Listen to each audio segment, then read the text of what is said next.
with the directors of the centers, research centers.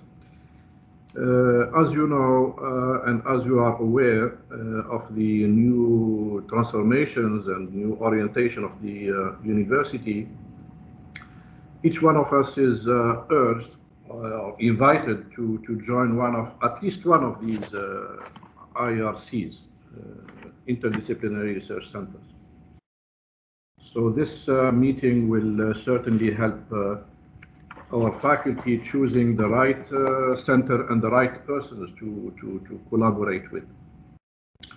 In this first meeting, Dr. Sami Freek, Director of the IRC for Smart Mobility and Logistics, will give a presentation, and it will be followed by around 25 minutes presentation, and it will be followed by a discussion. So it is expected to have an idea about the mathematics, the kind of mathematics they are using in their center, and what is expected from mathematicians.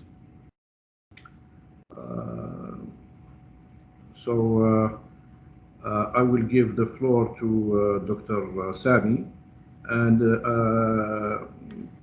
please be aware that this meeting will be recorded just for the purpose of the department needs and archives. Thank you very much for coming one more time. The floor is yours, Dr. Sami.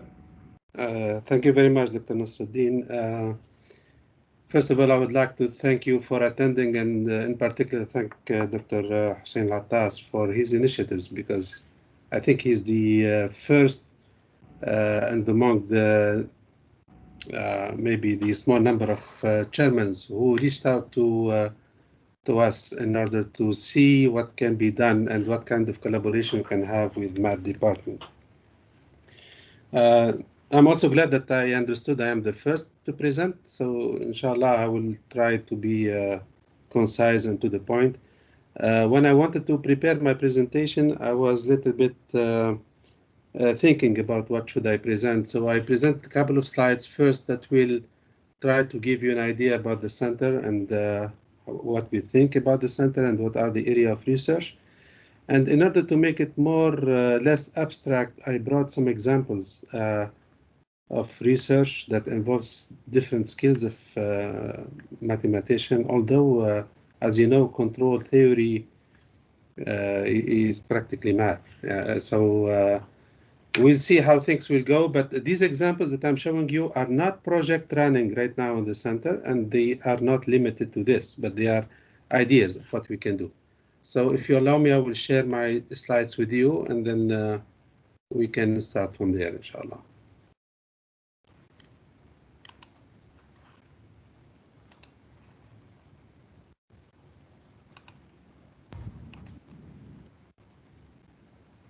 Okay, Dr. Nasruddin, if you please let me know if the slides are clear and we can see them. We can see them. All right, very good. So smart mobility and logistics. First of all, you can see that whenever you can zoom it, whenever you can make it large, please do. For me now it's the full screen. Maybe in your side you can make it full screen. Okay. All right.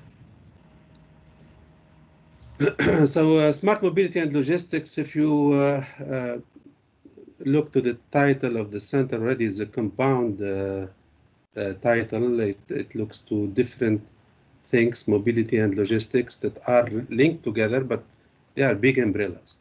So when we talk about smart mobility and logistics, we are basically trying to look at the concept of smart cities. We are trying to look at digitization, data sharing, and all these between entities and individuals that are completely different. So when we talk, for example, about mobility, we can talk about mobility of persons or freight. We can talk also in terms of mobility. When we talk about freight, we talk about multi-mode transportation. We can talk about driverless cars. We can talk about autonomous highways. We can talk about the smart infrastructure.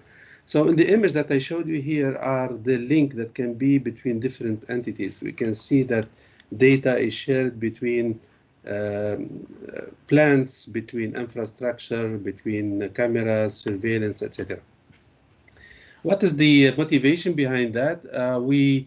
The university looked at the position of the kingdom, in fact, based on NIDLIP report and all the Vision 2030.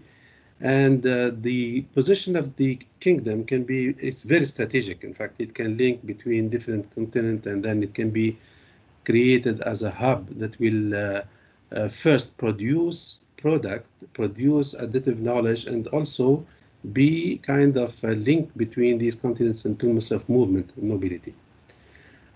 So we would like to build up on the technology of digitization and data, artificial intelligence and machine learning, and take this technology a little bit further in the advantage of making the kingdom as a hub of all these. NIDLIP NIDLIP is the abbreviation of National Industrial and Development Logistic Plan.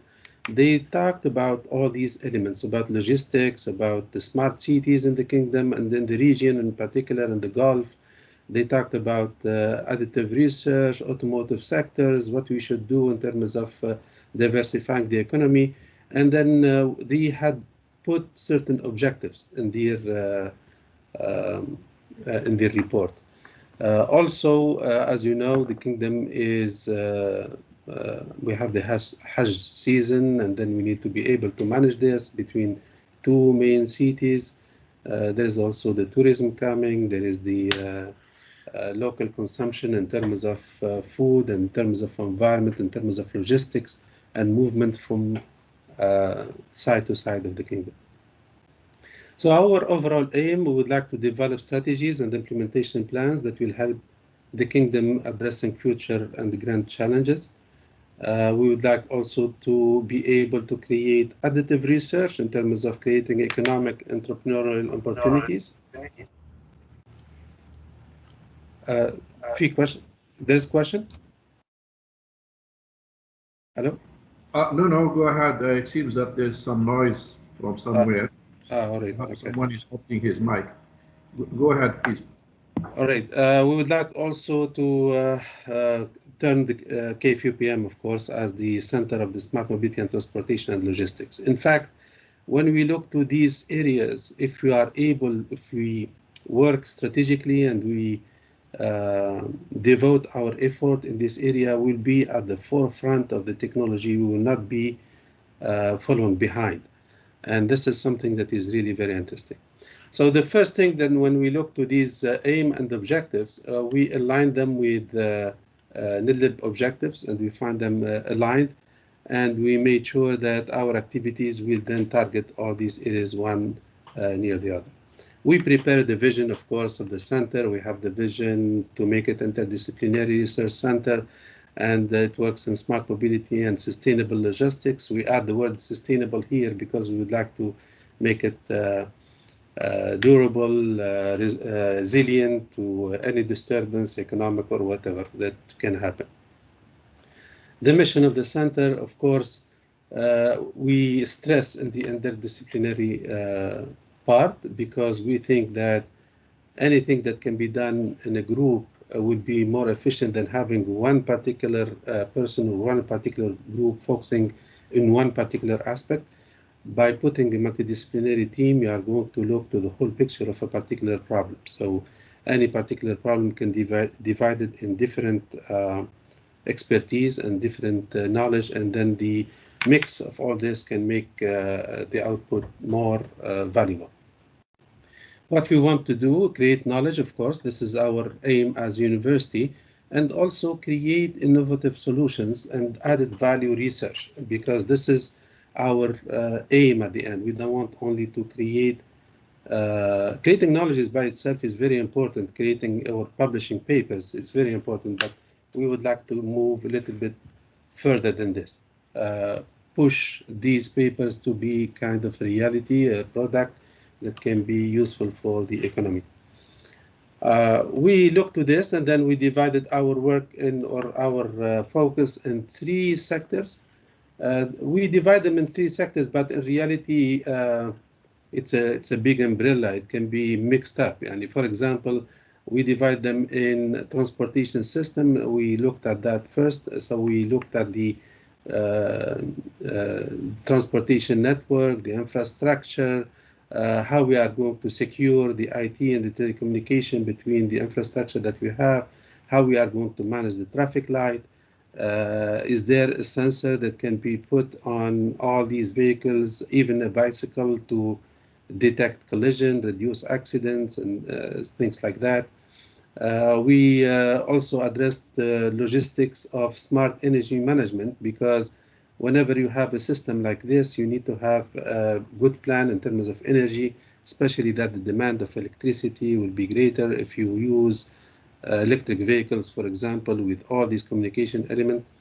We also look to smart water management, and this will go with smart energy, because as soon as you do this kind of infrastructure, you have a rate of urbanization that can increase. You have people that will move to these areas, and you need to be able to plan for the roads, for the traffic, and how we are going to manage all these within the city. So in order to be able to be efficient, we need also to build models that can simulate and can predict this urbanization rate, that can also predict the needs in terms of infrastructure, that can give us a kind of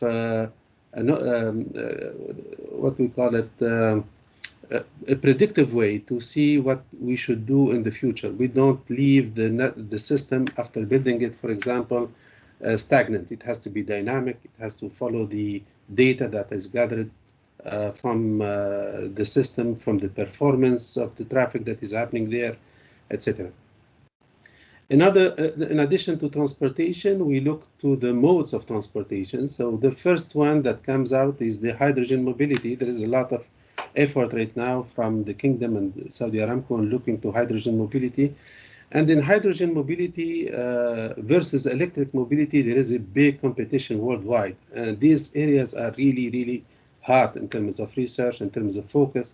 Many elements or players, big players, are trying to develop something there.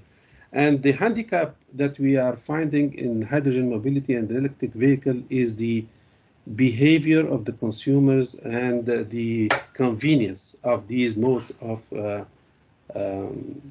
transportation. For example, hydrogen electric vehicles.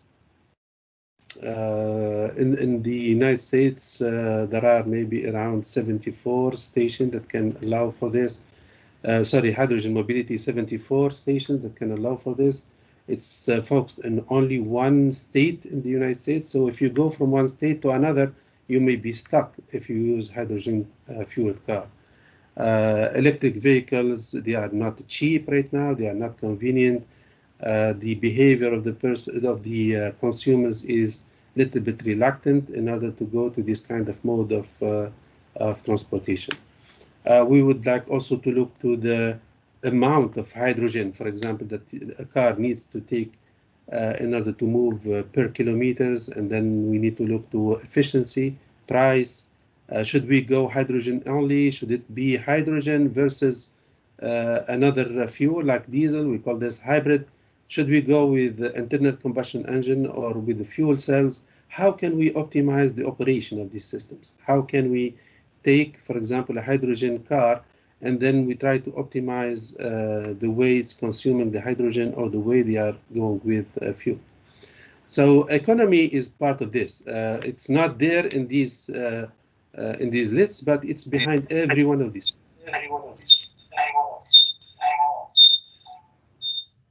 We also look to connectivity, vehicle to vehicle and vehicle to infrastructure. So if you look to the first image that we have here at the top, when we look to transportation, you need cars to work together. You need the cars to communicate with a central, maybe kind of command and control type of station, but also the cars will work together. They will collaborate between each other in order to exchange information about traffic, for example.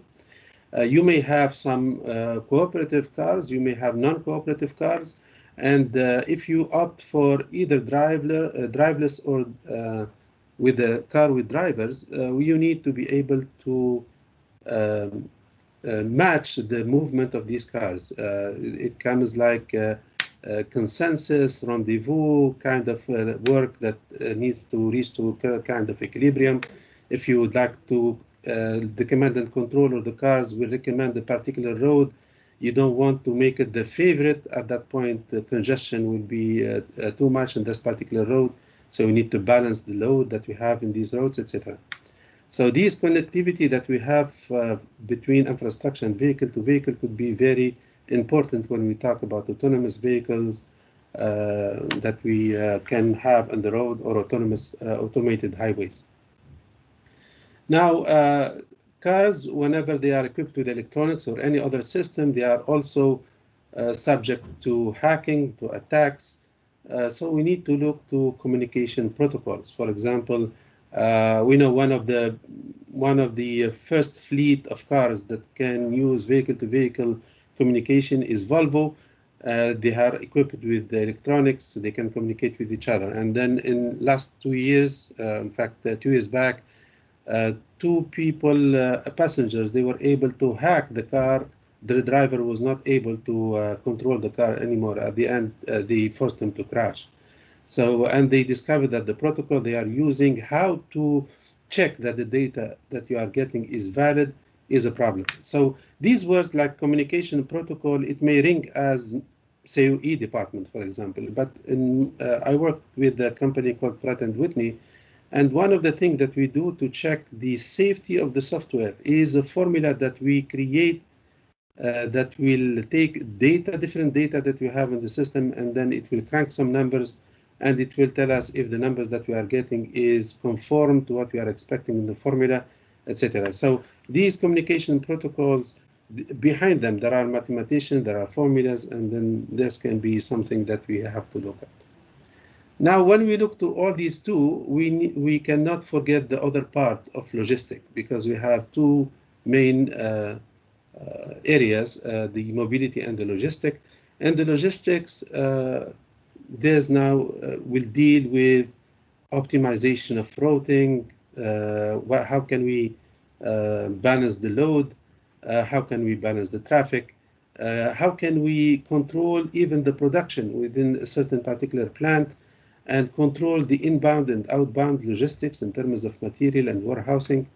How can we use machine learning and artificial intelligence to use all these data that we are getting from different institutions or services like customs, border, and freight procedures to facilitate this, to make them easier to go and to plan them in a way that will not create a problem in the mobility. So big data is part of this to connect all these ports. One of the problems that was mentioned by NIDLIP is that all these ports that we have are now equipped with a lot of, or they have a lot of data, but they are not sharing them. And if we are able to reach out to these institutions and we are able to offer something that will allow them to take advantage of this data, this will be great. We talk about green logistics, how to reduce emission and optimize the fleet, optimize the road, go short path in order to have less emission in the traffic. We talk also about reverse logistics. Reverse logistics is has been, in fact, increased or make it worse by the pandemic. A lot of people, they are requesting goods through online ordering, and after that they find out that these goods are not conform to what they want, so they return them back. So you have goods going from the manufacturer to the consumer, and then you have the same or similar goods going back from the consumer to the manufacturer. So we don't have only one direction of logistics, you have both. Supply chain network, how to create a network, especially when we are going to look to hydrogen, for example. This is the point, the last point there, where we are going to create the stations, what are the point of supply, how we are going to transport hydrogen from one place to another in a safe manner, what are the safety precautions. You know that hydrogen is something that can explode, very explosive, so we need to make sure that we have the tools that allows us in this movement from one place to another. Excuse me, Dr. Yes. Tattar, Yes. the slides are not moving, and also we cannot see the full screen. Right now you are looking to one slide, right, which is the target sector. 6, yes. Yes, and then I'm talking about the elements in this slides. I'm explaining each one of them. I did not move the slides. The second point, I am full screen. So if you go to your Teams, there is an option to go full screen. So please select that. Okay, but I'm showing the next slide also on the right corner. Ah, sorry. This is maybe the slide view, presenter view. Yeah, that's why I'm asking. All right. So this is why I'm going to the next slide now. So we are looking to these elements, and we divide them in which department can be involved in what area. And we talked about the mobility. So we talked about connectivity solution, optimization strategies, predictive models, data storage, fusion and processing, mobility, hydrogen, vehicle-to-vehicle, cybersecurity, sensor technology, smart autonomous system, and navigation and control. And at least you have 4 areas in math department where the math department can be involved. Optimization strategies for sure, modeling and simulation and predictive model for sure, connectivity solutions for sure, how to make sure that we have the optimal coverage, for example, and can we use, for example, autonomous system to increase the coverage area. Navigation and control, this is something that goes beyond the description. Control is and navigation is almost math. We have other departments that are involved. We have almost 11 departments that can be involved in these areas. This is in the area of mobility. In the area of logistics, math department can be involved in the optimization regarding green logistics, short path, routing, last mile optimization. How can we manage the fleet better? How can we reduce the emission? Also the same thing for reverse logistics, for the supply chain network. And one particular area that is very important for us in the kingdom here is the cold chain management. Cold chain management are the chain management that is related to any goods or product that needs to be cooled while moving from one place to another, like food, for example. I prepared here a couple of examples that can show us what we are trying to do, and I tried to divide them, as I said, in areas. But our work is not limited to this, but just to open the idea about how the interdisciplinary system can work together. So this is the first example. I took it from paper SAN 2020. They are talking about the smart system for transportation. And you can see, starting from the bottom, what the communication network does in collecting data. So we have traffic data, traffic sensors, vehicle count sensors, we have road maintenance sensors, we have infrastructure sensors. These are communicated, this data is communicated to through communication network to data processing. In the data processing, we need to have rules generation in order to create decisions from this data, and we need to be able to prioritize them. We need to be able to put them in a way that evaluates the value of the data or the decision that we are making. We communicate this to data storage, we do load balancing, and after that we communicate them to the different agents that are around in order to be able to move. So we communicate them to the vehicle, to the in terms of speed, the parking, road congestion, road maintenance, vehicle information safety unit, etc.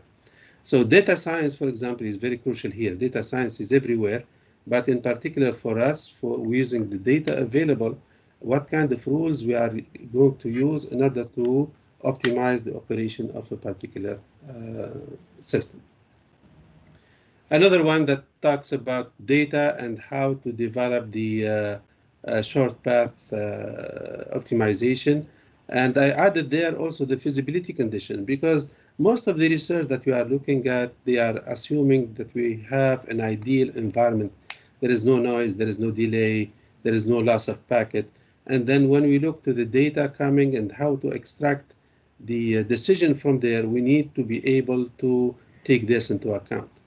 But not only this, one of the things that the people have observed, for example, in Amazon, when they have a software that optimize the path for their delivery drivers. So they give them a path. They tell them you can go from one A to B using this path.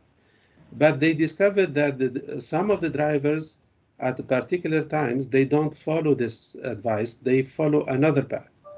And what they concluded after doing the investigation is that there is data collection and data information that they are using in order to optimize the path, but they are lacking including the knowledge of the driver. The drivers, they have a knowledge of what's going to happen in that particular area at that particular time, and therefore they avoid using this particular path. So right now, how to fuse data that you are getting with knowledge that we know and create an expert system that can, for example, do a path planning. This is one of the ideas that we can look at. We can also look to the area divided in a network and different nodes. And at that time, we can see that this network can be, we can give, for example, a value to each network. We can evaluate the path in each network, the distance, etc. if the network is fixed.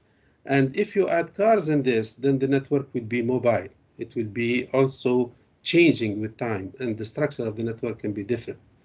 If you have different cars and some of them are smarter cars, then you can get cars that can go with, that can cooperate with you, and they can give you some data, and they can also cooperate between each other and exchange data, so to manage their operation and mobility.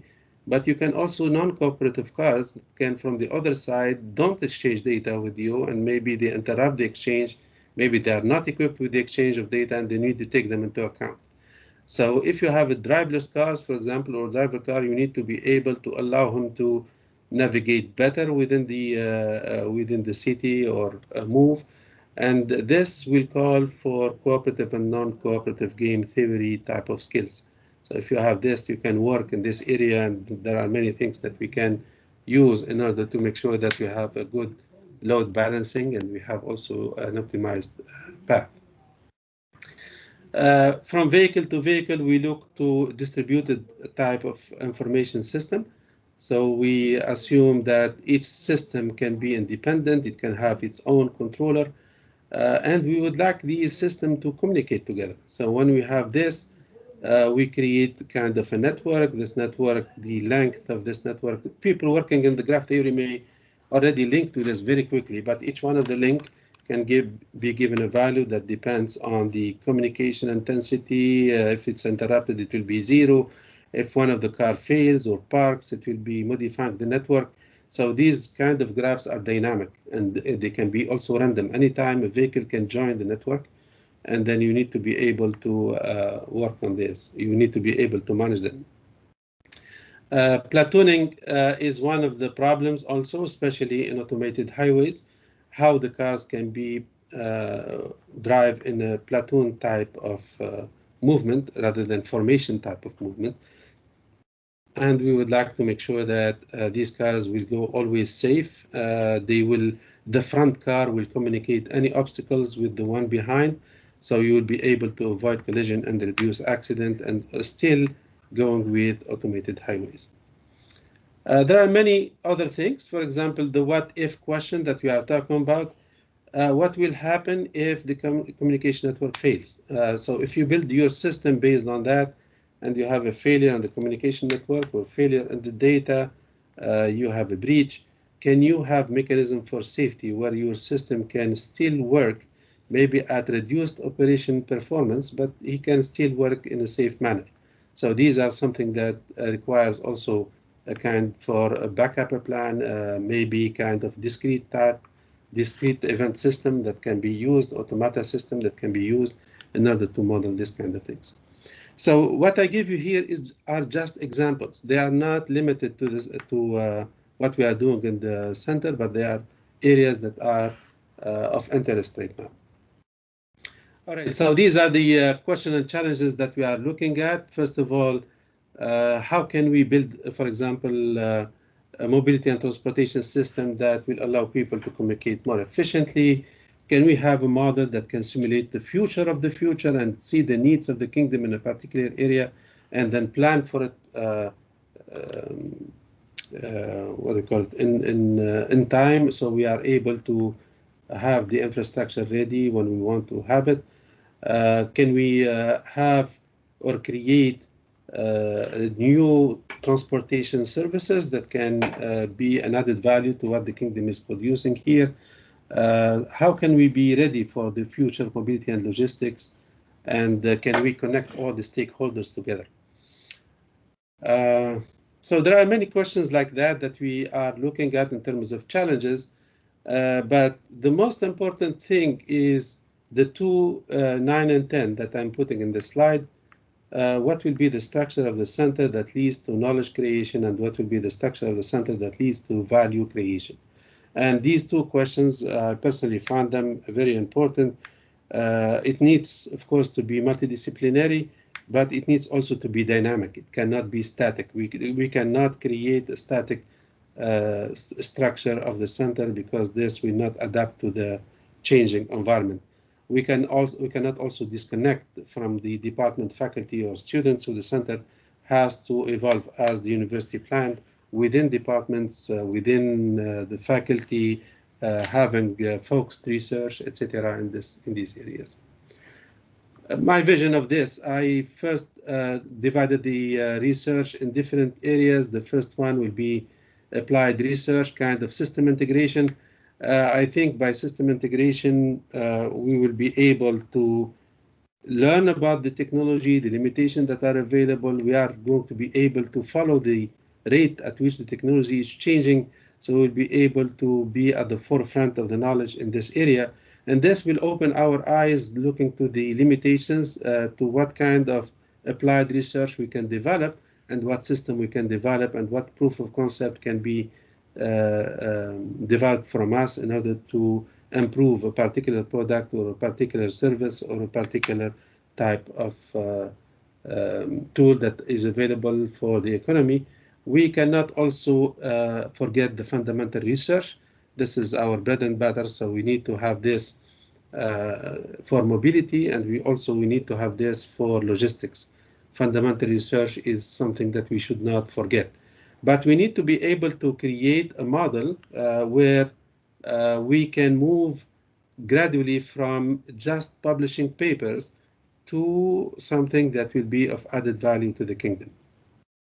How the research center will work, we think that we need to create collaboration, and we have right now reach out to 2 centers, one in England and one in Belgium, where both are or showed interest in collaborating with the center in the area of mobility and logistics. One of them, the center in Belgium, for example, in addition to all the departments that I put here, they have psychologists part of the team, because they would like to look to behavioral control or behavioral of the driver in mobility, etc. So these are wide areas. They even connect to his brain and see how he thinks and what kind of signals the brain is sending. So very amazing type of research. So first, we collaborate with our different research centers that are available at KFUPM.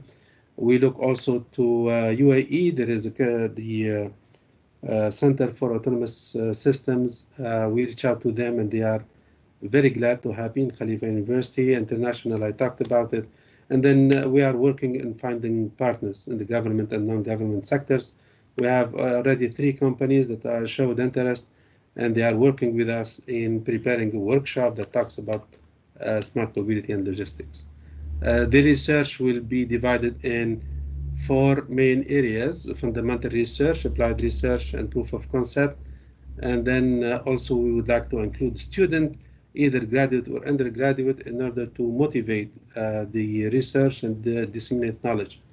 And also, honestly, to take advantage of our undergraduate students. By my experience, I find out that our students are very creative. They are very hands-on also compared to the graduate students that we are having here. I have made several projects involving undergraduate students, and almost each one of them ended up with a patent and with a system that is physically there that proves the concept that we are trying to show. We have the possibility to have a postdoc. Right now we are requesting 4. Graduate students, we are urging each department to allow the faculty who are affiliated to the center to select or have researcher, PhD, and master's students. So we'll see how things will go as we go from there. That is what I presented. Thank you very much. If you have any question, I'll be glad to answer. Thank you very much, Dr. Sami. The presentation is already clear. You have presented it in a very nice manner. Nevertheless, I'm expecting some questions from our faculty. Please go ahead. Who has a question? Any question? You have, in the meanwhile, you have said that control is there, data science is there, graph theory, optimization, and control. All these areas, we have some people working on these areas, but perhaps we need more details, some samples, some scenarios, and so on, and especially the fundamental research side. If there are no questions, and if you can elaborate on, especially on the fundamental research, Dr. Sami. Honestly, I think there are some examples. I already reached out to a couple of faculty in math department, and we have already an idea about what they can do in terms of research, and they are both active in the area. But in general, what I will say that we worked a long time now, isolated from each other. There are problems that in control, for example, that I try to solve using mathematical tools, but I'm pretty sure if I had a colleague near me sharing the same problem, he will be able to advise me to do a better thing in this. I can give you one example for here. This is a paper that I have sent to IEEE. It talks about unmanned aerial vehicle facing multiple threats. So basically, we have a kind of a system of many vehicles that can fly together, and then they can be attacked from different areas, and we would like to protect them in order to reach the target. And we used kind of an automata system of very limited capabilities. But if you had, for example, somebody in discrete event system, we can look to more of the language that should be communicated in this automata system. What is the deadlock in this? All these things I did not address, although I did work in this area a long time ago. This is another paper that talks about communication between elements or between agents, but they are under state-dependent network protocols. So basically, the network has a limitation in terms of communication. The edges of the graph that we are using are function of the state. And you can see the maths involved there. But I'm pretty sure also if we look to this, we can push it even further if I had a colleague that I communicate with in math. There are many examples like this. This is an example of a distributed nonlinear MPC. I talked about feasibility before, and I talked about the if-else conditions. So we have here data compression and random delays. So how we are able to deal with that. And you can see the proofs, and that we are able to find the kind of a movement within a tunnel with the feasibility condition of the system, etc., that allows me to go through these networks. So there are many things that we can do together if we communicate better with each other. And to communicate better with each other will open a lot of areas where different skills can be used in one particular problem.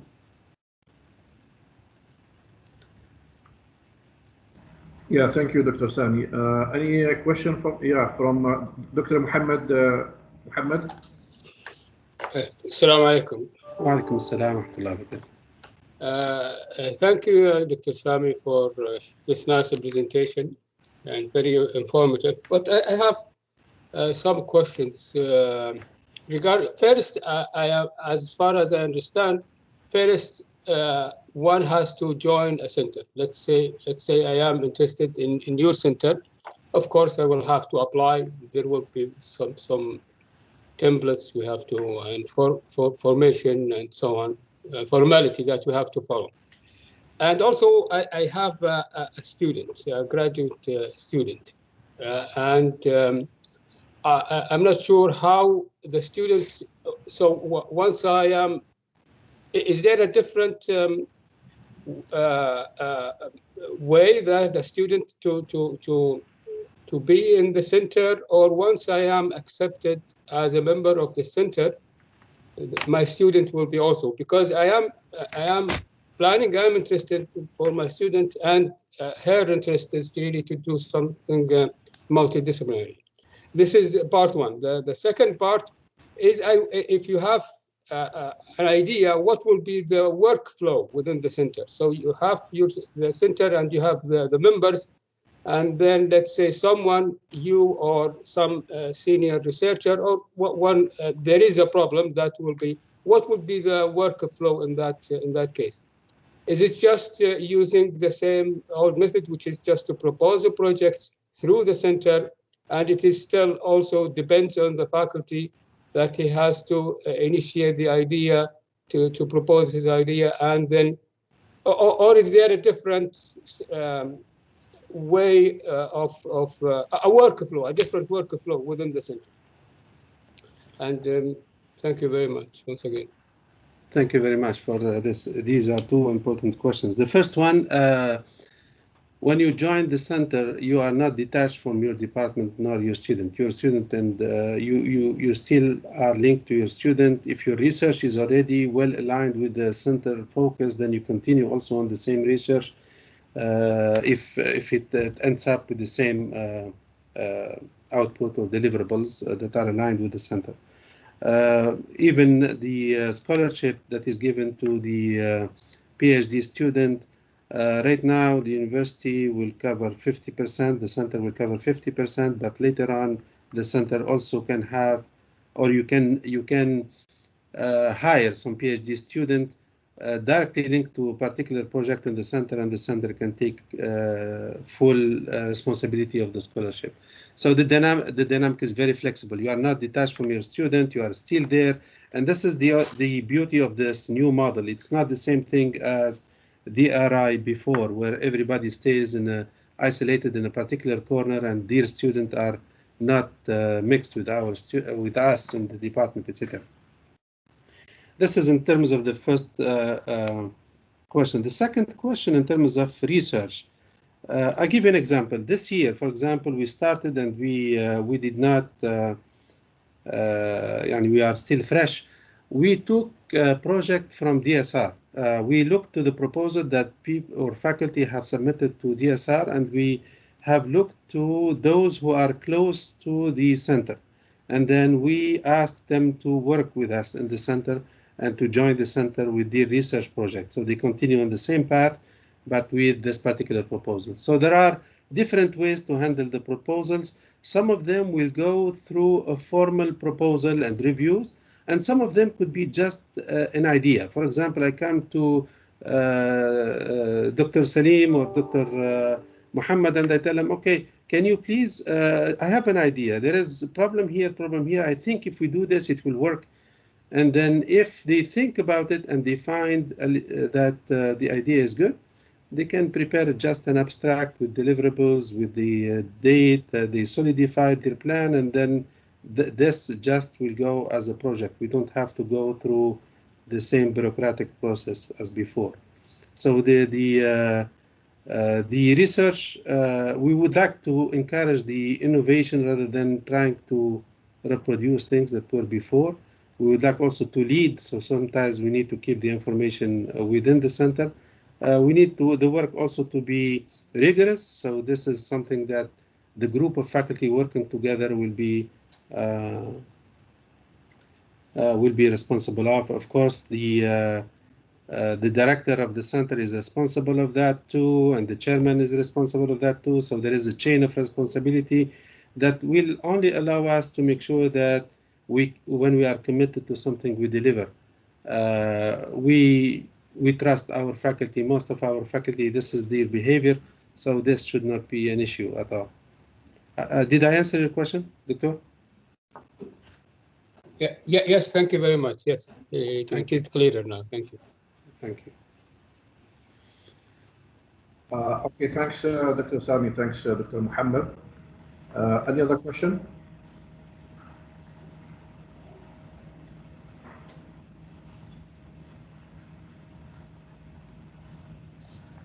I don't have question, Dr. Tatar, but really I would like to thank Dr. Sami for his time and talking to the math department, and I wish this step inshallah will help in inshallah to have this cooperation between the department and the center. And also I thank Dr. Tatar for his actually it was the initiative of Dr. Tatar who started all of these things, and so we thank you both inshallah for this step. Thanks, Dr. Thank you, Dr. Hussein. Thank you, Dr. Tatar. One thing that I would like to maybe mention, because this is something that is recurrent, and maybe some of you are thinking about that, but they are not asking the question. Many people are afraid of the word affiliated to a center. They think there is kind of constraints that will be put on the faculty. They are afraid in what it will entitle, etc. So look at it like this. Affiliated to a center, it's just a way to make sure that we talk to each other and we have the research in a focused area. We don't produce 20 papers in 20 areas per year, but we produce papers that can contribute to evolve in a particular area or to produce a particular knowledge in a particular area.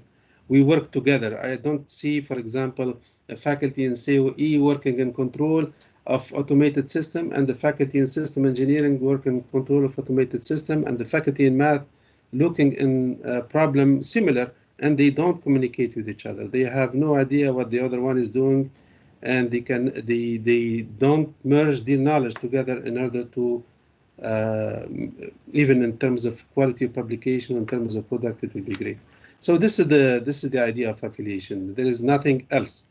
The administrative part is handled by the chairman and by the director of the center and the vice rectors. All the administration has been instructed to facilitate your work in terms of researcher, and the chain is there to support you. If your research is already in the area, you just jump with your research. You don't have to change. If you are interested in a particular area, then this is your own choice. You can move to this particular area. So it's very dynamic, very flexible. There is no constraints. There is no load. There is no extra thing that will be on your shoulder other than what you are doing. Thanks, Dr. Sami. Any other question? Yes, I have. Is there a website for the center or not yet? Or are you planning to launch a website for the center or centers? Yes, we are planning to launch a website for the center. In fact, some centers already started with the website. I did not. Honestly, I was waiting to have the team all working together. Maybe also agree on a certain particular priorities in terms of research, and then reach out to other centers and then build our center with all this information together. This will be done in the summer, inshallah. During this first month, it will be created and it will be launched. Yeah, Dr. Sami, practically, how can we be aware of what we are doing explicitly? You have shown some papers. We would be very grateful if you can send them to us, some samples of papers. How can we know that exactly the type of, say, discrete math or equations? For instance, let me ask you a specific question about the neural networks. Yes. I have personally worked on continuous continuous models, which are systems of differential equations of the type Hopfield, Cohen, Grossberg. BAM means bidirectional associative memory, and higher order memoristive, and so on. Is there something of this type in your project? One of the paper that I showed you here, for example, the data compression paper. This one, for example, we are assuming that we have a system that is modeled in port-controlled Hamiltonian shape. It's in discrete. And then we are assuming that the data that we are, sorry, it's in continuous. You can see the model here. And we are assuming that the... could you please zoom in a little bit? Yes. We are assuming that the element inside this system are not known. So we are building a neural network, a learning neural network that will help us estimate at the same time control this particular system. This is one example. Another example that I can show you, I think it is in this one. We have here data compression and loss of data that is happening, but this system is in discrete. So the model is modeled as a discrete system, and we are using a neural network to construct predictive path of movement of the particular robot in order to avoid collision with another one that has maybe lost the communication. So the two robots are not communicating together, and then they are still both moving. So we are building a neural network that uses this data in order to predict what should be done and compress the data that we have. So these are two examples, for example, of what we have used in terms of neural network. But there is no limit to that. My opinion, I think the more we talk to each other, the more we reach out to each other, the better will be in terms of image of what we can do in terms of collaboration, in terms of research. Are you organizing seminars or? We are organizing a workshop. Normally, the initial suggestion was to do it now during the last 2 weeks of May.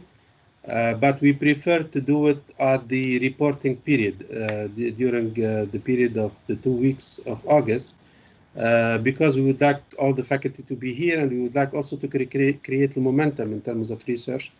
We are inviting people that are related to mobility and logistics from the government, from the private sectors, and then we would like them to describe for us what they are doing and what challenges they have. And also have our group working as teams.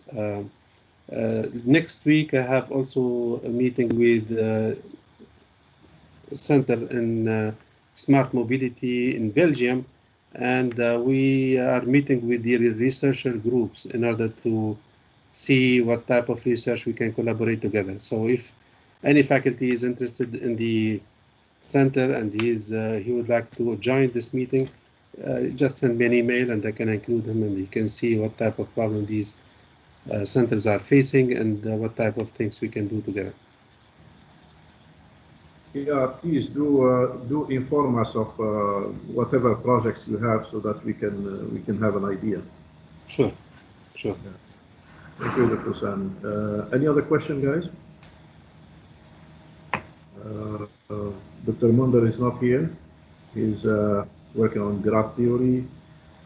People working on data science. Dr. Yaz is not here.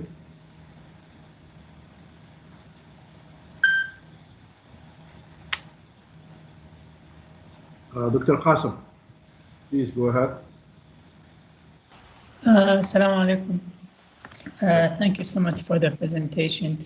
I just had a question which came up to my mind just now when you mentioned neural network.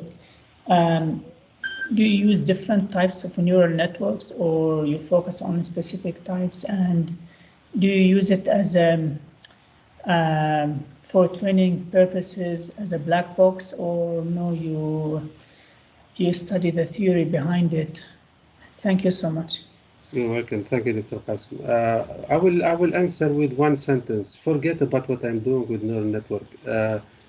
what I would like to do with neural network is what you think I should be doing with neural network. As I told you before, I'm using neural network from my particular perspective. And whatever does the job for me, I'm fine. Right? But maybe there are some ideas that you may have because this is your area of expertise, and you can tell me if you use this, it will be better. Also, using neural network in different cases can be different. And you can, a particular neural network can be efficient for my particular application. For example, here I use the memoryless feed-forward type of neural network. But if I would like to use it for routing, or I use it for data, or I use it for management of a fleet, I cannot use this neural network. It has to be different. So your expertise will tell me what neural network I need to have. You don't need to adapt to me in terms of research. You need to look to your expertise and infuse it in a way that will help us and improve the product. This is the way I see it, at least. I don't think forcing faculty to a narrow corner in terms of research is the ideal thing. No.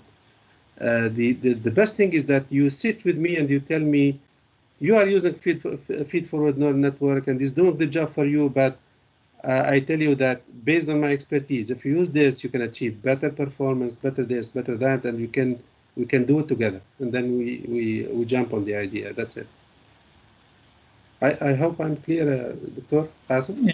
Yeah, thank you so much. Thank you. Yeah, okay. You are muted, Dr. Tatar.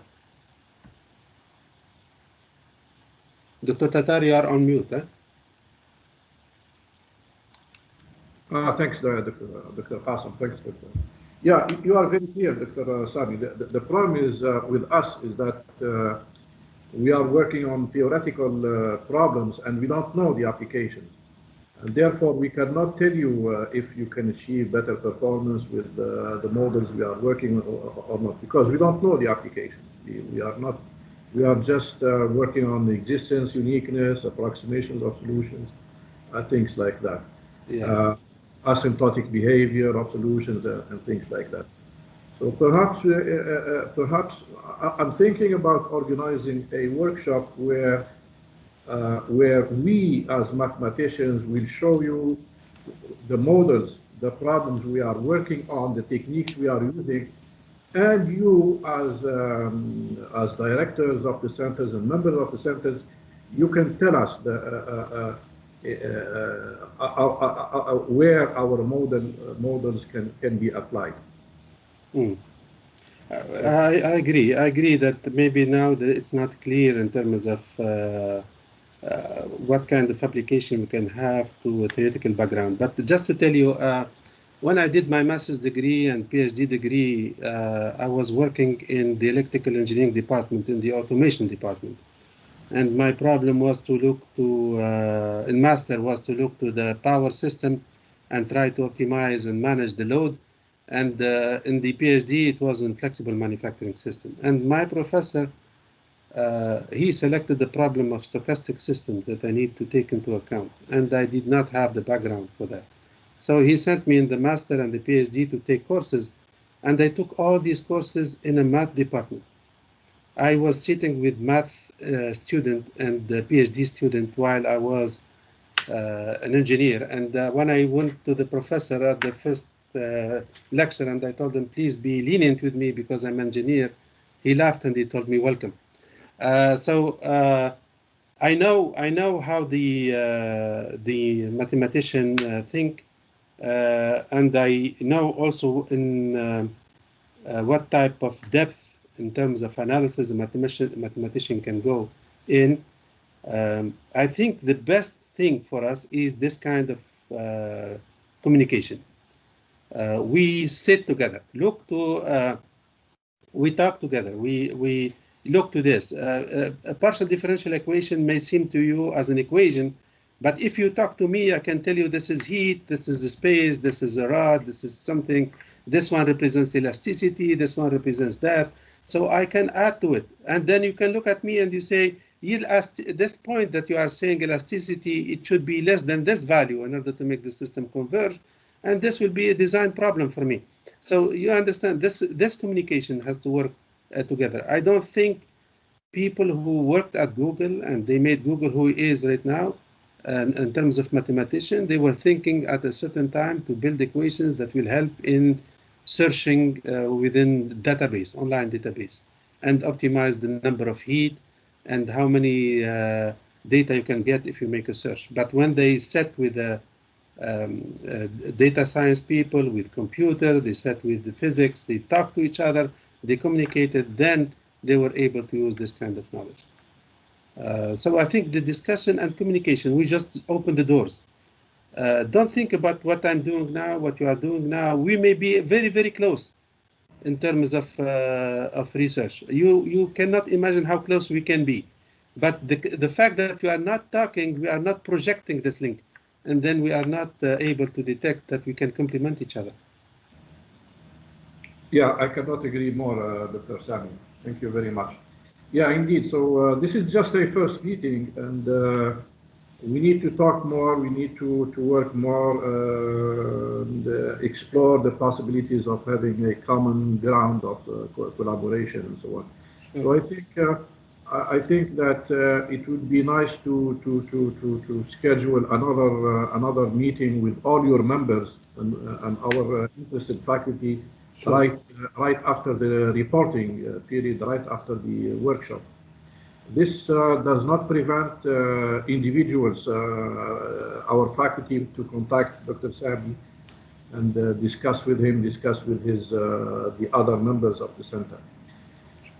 Any other questions before we end the session? And I would like to, there is a question, sorry? I'm sorry. No, go ahead. Just to say that, and I need to talk to sit with Dr. Hussein, because the procedure requires me to inform him about the collaboration that I have with the math department. And right now, I had the chance to discuss with two of my colleagues in math department, and we have already cleared the path for some areas of collaboration. So I will talk to Dr. Hussein, get his approval first, and then I can share with you these ideas, inshallah. Inshallah. Sure, Dr. Sami, anytime, inshallah, we can talk. Thank you. And really thank you again, I mean, for all of the, I mean, to respond to our